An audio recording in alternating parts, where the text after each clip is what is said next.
Ce texte a été découvert en 1842.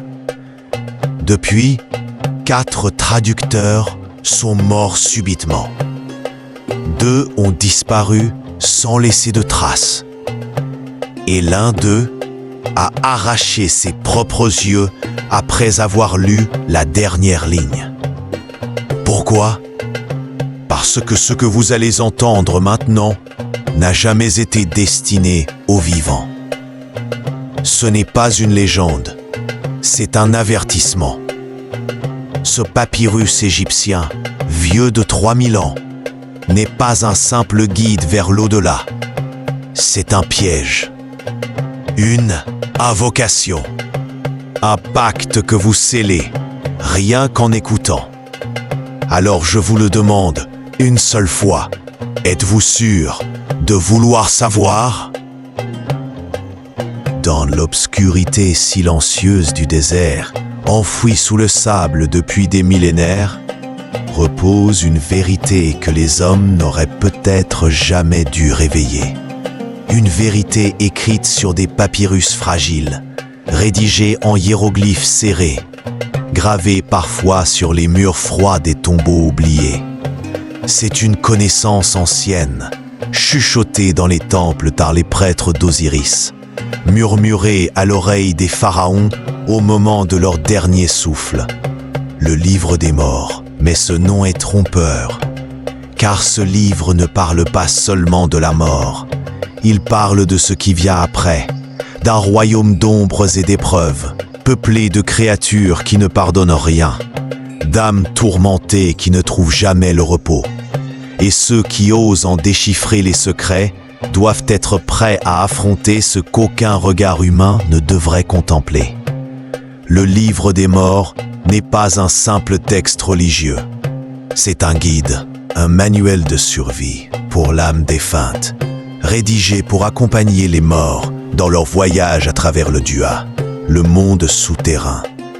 Il contient des formules magiques, des prières, des instructions précises pour éviter les pièges des ténèbres, pour tromper les gardiens monstrueux des portes invisibles et pour convaincre les dieux de vous laisser passer. Imaginez un monde où la mort n'est qu'un commencement, une initiation.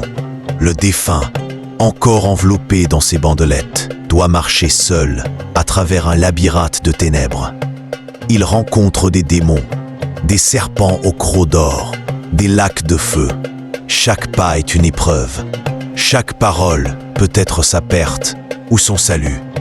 Et à la fin de ce voyage, la salle du jugement. Là, trône Osiris, maître du royaume des morts. Devant lui, une balance. À sa gauche, la plume de Maat, symbole de vérité.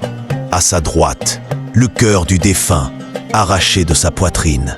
Si le cœur est plus lourd que la plume, s'il est chargé de mensonges, de trahison, de meurtre, alors l'âme est condamnée. Elle est dévorée par Hamit, une créature cauchemardesque, mi-crocodile, mi-lion, mi-hippopotame. Elle ne renaît pas, elle disparaît. Mais si le cœur est pur, alors l'âme rejoint le champ des roseaux, un paradis éternel, là où les rivières sont d'or, où les moissons sont éternelles et où les ancêtres veillent en silence. Tout cela, le livre des morts le détaille. Et pourtant, il y a des choses que même les prêtres n'ont jamais osé révéler. Des chapitres perdus, des formules interdites, des fragments qui parlent d'êtres anciens, venus avant les dieux eux-mêmes, des entités affamées de conscience, tapis dans les angles morts du Duat, des vérités si anciennes qu'elles pourraient briser l'esprit de ceux qui les lisent. Prenez le symbole de l'œil d'Horus. On le connaît aujourd'hui comme un symbole de protection. Si tu entends encore ma voix, c'est que tu n'as pas quitté ce monde. Mais une fois que tu t'abonnes, tu entres.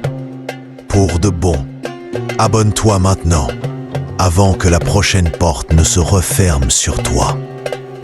Mais à l'origine, c'est l'œil arraché d'un dieu, mutilé lors d'un combat cosmique contre Seth, le dieu du chaos.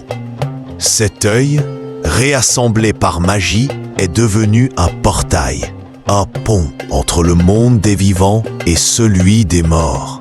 Et certains disent que ceux qui méditent trop longtemps sur ce symbole peuvent entrevoir l'autre côté, et que ce qu'ils y voient ne les quitte jamais. D'autres symboles, plus rares, plus effacés, semblent liés à des rituels de possession. Des appels au Nétérou noir, les divinités oubliées, effacées des temples par ordre des pharaons. Ces entités, dit-on, peuvent habiter le corps d'un vivant si les incantations sont récitées à l'envers, sous une lune noire, dans une crypte ouverte. Et puis il y a le Tassage 125, l'un des plus célèbres, celui du jugement. Il commence par une confession négative. Je n'ai pas tué, je n'ai pas volé, je n'ai pas blasphémé. Mais dans certains manuscrits découverts récemment, cette confession est inversée. Le défunt avoue tout. Il revendique ses péchés. Et pourtant, il est récompensé. Pourquoi? Quelle est la logique derrière ce retournement? Certains chercheurs pensent que cela reflète une voie interdite, une manière de défier Maat, de renverser l'ordre, une magie noire oubliée que seuls les plus puissants initiés pouvaient oser. Depuis quelques décennies, de nouvelles fouilles ont mis au jour des versions plus anciennes du livre, plus complètes, plus dérangeantes. Des versions écrites, non pas pour guider, mais pour dominer, pour contrôler le passage entre les mondes. Des textes évoquant l'art de revenir, non pas en tant qu'âme paisible, mais en tant que parasite, accrochés au corps des vivants, se nourrissant de leurs rêves, de leur énergie vitale. Des revenants, non pas pour demander justice, mais pour continuer à infliger la douleur. L'Égypte ancienne croyait que le nom d'un homme avait un pouvoir, que l'écrire, c'était lui donner l'immortalité. Mais dans certains passages perdus du livre des morts, il est dit que prononcer le vrai nom d'un dieu oublié peut le réveiller. Et que s'il se réveille, le monde changera. Dans nos sociétés modernes, le livre des morts a été récupéré par les ésotéristes, les psychanalystes, les occultistes. Jung y voyait une représentation de l'inconscient collectif.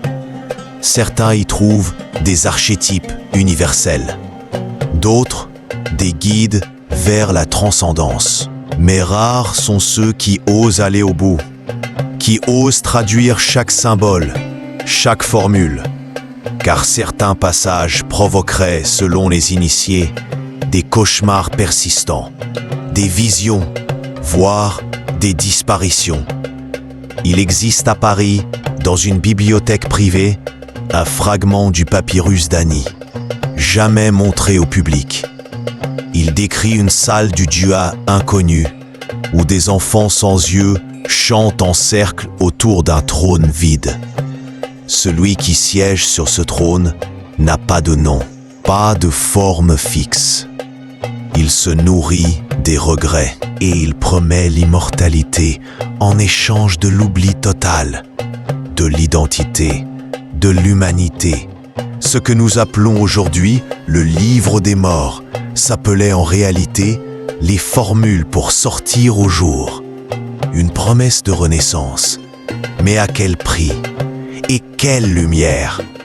Car il se pourrait bien que cette lumière dont parlent les anciens ne soit pas celle du paradis, mais celle aveuglante et froide d'un monde sans retour. Les prêtres de l'Ancien Empire disaient que seuls les justes pouvaient accéder à ce savoir. Cueillir ces textes sans purification, sans offrande, sans jeûne, sans initiation, c'était inviter la folie. Et pourtant, Aujourd'hui, ces papyrus sont scannés, exposés, traduits. Le savoir est devenu public, ou presque. Mais certains avertissent, plus nous décodons, plus nous ouvrons des portes qui n'attendaient qu'un souffle pour s'entr'ouvrir. Car si les vivants lisent les mots des morts, alors les morts peuvent, eux aussi, entendre la voix des vivants. Alors, maintenant que tu sais, es-tu vraiment prêt à aller plus loin? Ce que je vais te révéler ensuite n'aurait jamais dû survivre au feu des temples. Mais si tu es encore là, c'est que tu es l'un des élus. Abonne-toi maintenant et pénètre dans le grimoire éternel. Le vrai commencement t'attend.